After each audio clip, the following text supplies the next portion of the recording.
Meet the adorable porgs in The Last Jedi. Photos courtesy of Lucasfilm. The greatest Jedi mind trick writer-director Rian Johnson employs in Star Wars, The Last Jedi is to engage in a brilliant act of subversion. Since the franchise debuted in 1977, Star Wars has always played well inside the lines, never really straying from the things that define it. Those lines were drawn in the Tatooine sand by episodes 4 to 6. The much maligned prequel trilogy, episodes I to 3, played well within those lines.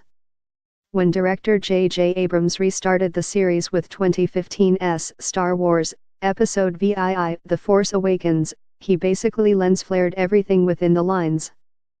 But Johnson simply decided he was going to do things that would surprise Star Wars fans.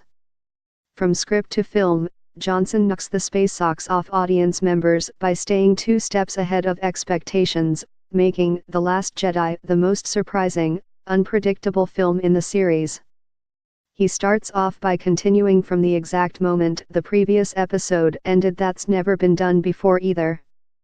Then he fills 2.5 hours with all the Star Wars stuff he could find to great effect.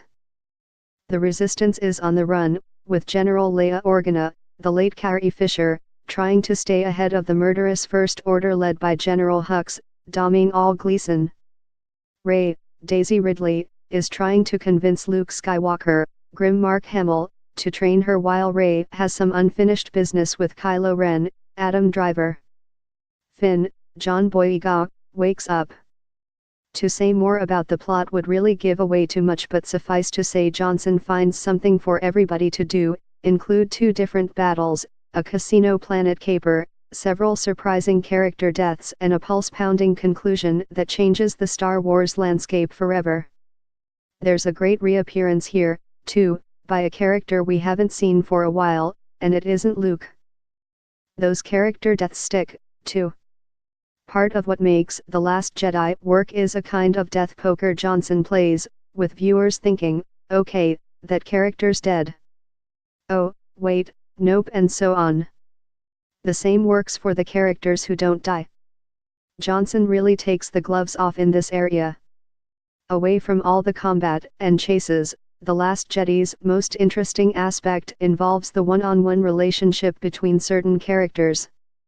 The Rey-Luke relationship showcases this the best, but this is also true of Rey and Kylo, and hotshot pilot Poe Dameron, Oscar Isaac, and new character Vice Admiral Holdo, Laura Dern. While Ridley remains something of an enigma, Driver makes Kylo Ren a really complex piece of work. Viewers will be asking, what exactly is his deal? The same is true for Luke, and Hamill gets to fill in those lost years with a powerful performance. Fisher puts in a wry, nuanced turn in her last appearance. Boyega brings a frenzied energy to his returned Finn. We've already seen what happens when a Star Wars film goes really dark. The excellent 2016 Rogue One, a Star Wars story. For all the talk of it being dark, the 1980 installment Star Wars, Episode V The Empire Strikes Back didn't become the greatest Star Wars film by just being dark. It became the greatest by its deft balance of dark and light.